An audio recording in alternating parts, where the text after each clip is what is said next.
with ESPN Plus. Get more ESPN and download now. Coming up on Sportscenter from Los Angeles, Chris Paul has never been to the conference finals. Update, Chris Paul is headed to the conference finals. Warriors coming to see him in Houston. We got a preview. North of the border, James Paxton puts up an O in Canada, a no-hitter for the Mariners. And the only way for the Yankees or Red Sox to cool off is to play one another. The two best teams of baseball going head-to-head on SportsCenter. Hey, welcome to the show along with Neil Everett. I'm Stan Verrett. Last Friday, we had a no-hitter that knocked the NBA playoffs from the top of the show. That was a combined no-hitter, but this time, one guy got all the glory. Yeah, one night after LeBronto, the beat goes on for Toronto, thanks to another James. James Paxton and the Mariners in O Canada. And oh, is it memorable for Paxton, who's Canadian and who carries a great nickname, Big Maple. And he's got friends in low places in the bottom of the first. D. Gore, remember, Paxton, this is his first start since he struck out a career-high 16 on May 2nd. Only to have the M's bullpen go big letdown. Let's go to the seventh inning. He's got a no-hitter. This is a guy who was originally drafted by Toronto, unable to come to terms, did not sign, picked by Seattle the next year. How about a pick right there by Kyle Seager? Hot corner. Great scoop at first, too. Healy pumped. And the no-hitter intact. Remember the guy that hit the eagle that landed on the guy earlier this season about a month ago? That was Paxton. That was Paxton, so he's got some big bird mojo going for him. We're in the bottom of the ninth. First pitch swinging, Anthony Alford. We got one away. The first time that Paxton pitched at Toronto as an M, it was 2014. I mean, he got shelled. He didn't last 3 full innings. Wait, now he gets Hernandez right there, 2 outs, and now we got Josh Donaldson. That's 98. Next pitch. This is his 98th pitch. That's 100 miles an hour on his 98th pitch. 99th pitch, he shakes off his catcher. Bartender, how about a Canadian club? Oh, we gave last call. We're done. Paxton throws the 6th no-hitter in Mariners history.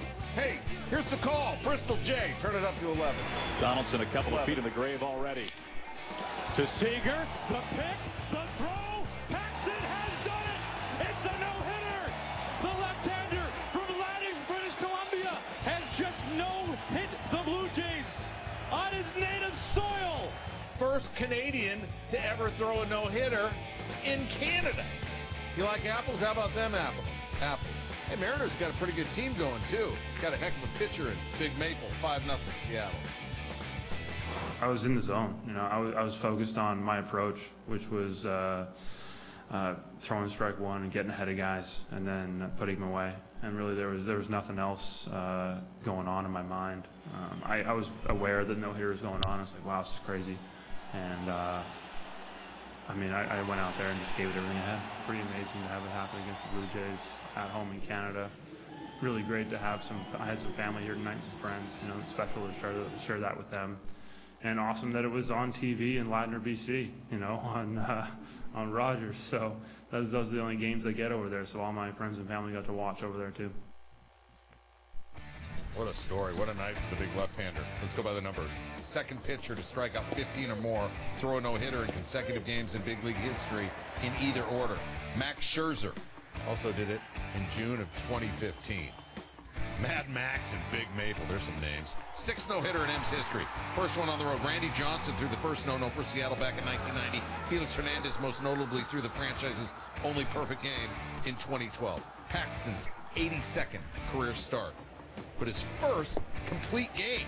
He had only pitched into the 9th inning one other time in his career. There had been 15 complete games for the M's since Paxton entered the bigs. There was only one no-hitter thrown last season. We have 3 this season already, but each of those has happened in a different country. How about first it was Sean Manaea against the Red Sox in Oakland, California. All right, so that's North America here. Then nearly the United States. Nearly 2 weeks later, the Dodgers combined for the no-hitter in Monterrey, Mexico. We remember that. Stan and I were here last week for that. Yeah. And Tuesday, Paxton goes no-no in Toronto, Ontario in Canada. All right, from top place to not top place, from O Canada to oh no, from no-hitter to no one not getting a hit, from James Paxton to Dylan Bundy.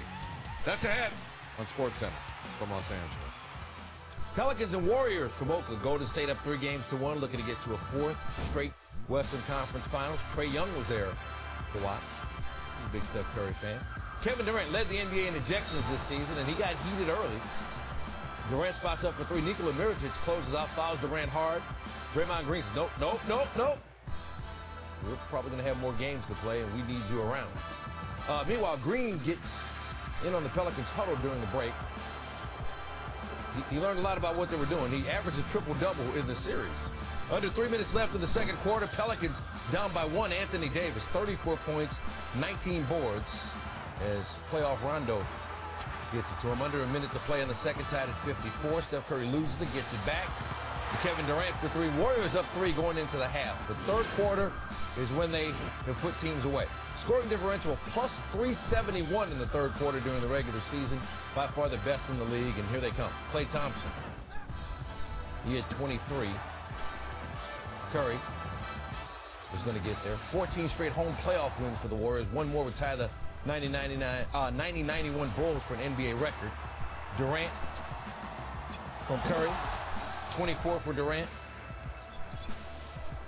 And then Durant again, creating off the bounce. 10-0 Warriors run to start the third. Wouldn't stop there in transition. Thompson to Curry. Three ball. Bang, bang, bang. Curry 3 for 6 from three-point range. And the Warriors on a 15-2 run.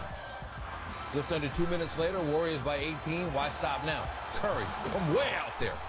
Warriors just 7 for 27 from three-point range. It looked like everything went in the third. Curry had 13 in the quarter. They started the third on a 25-4 run. They scored 36 in the quarter. Fourth quarter, they're up by 21. Curry, 28 points, 8 assists, 7 rebounds. Warriors moving on into the conference finals once again. They take game 5, 113-104. Rockets looking to fill out the Western Conference Finals dance card. And let me just be honest, the first quarter of this Utah-Houston game was unwatchable. Okay, neither team could throw it in the ocean standing at the surf break. So let's go right to the second quarter. All right, right to the second quarter. Chris Paul was worth watching. Chris Paul was on a mission.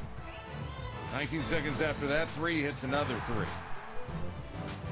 P.J. Tucker, he had 10 in the second quarter, 3 threes in the final minute. That opened this thing up. Paul scored or assisted on the final 11 Rockets points in the second quarter. Houston led by 8 at the half. Donovan Mitchell, guy who left at the first half, wasn't the same guy who came out in the second half. This guy in the first half had 2 points, 1 of 5 shooting. Third quarter, he was something else. Taxed the paint, scores, and an and one. Spinning and winning.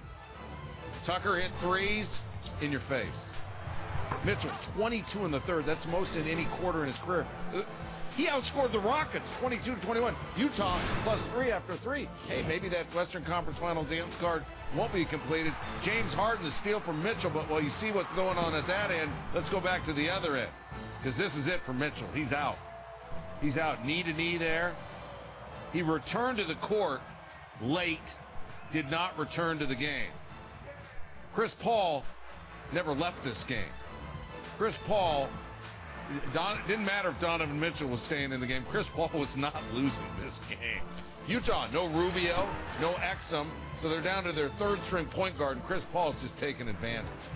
And one night after we have Alexander Ovechkin make his first conference finals, you're going, well, what's that even mean? Well, hey, man, listen, they both won Rookie of the Year the same year, and both guys are, playing with this monkey on their back of not reaching the conference finals. Hey, he didn't call glass on that one. Oh, go ahead. 11 straight. Paul, another one. Chris Paul, 41 points, 10 assists, 7 rebounds. He's got 22 assists and 1 turnover in the last 3 games. Rockets win and advance. Whatever it took to win. We kept talking about it. Tuck, JH, all of us. We started off the game kind of slow, and we just, tried to do whatever it took to win the game. It's a little bit of an indictment on our league that, he could have a little bit of a label. And if you really watch the games and watch how he played in those games, he's been unbelievable a lot. If you watch other performances, he's had this before, and he's just been, what he did tonight was incredible. That was fun to watch. Unbelievable. I mean, he went out there and took over the game, and especially for an opportunity like, him.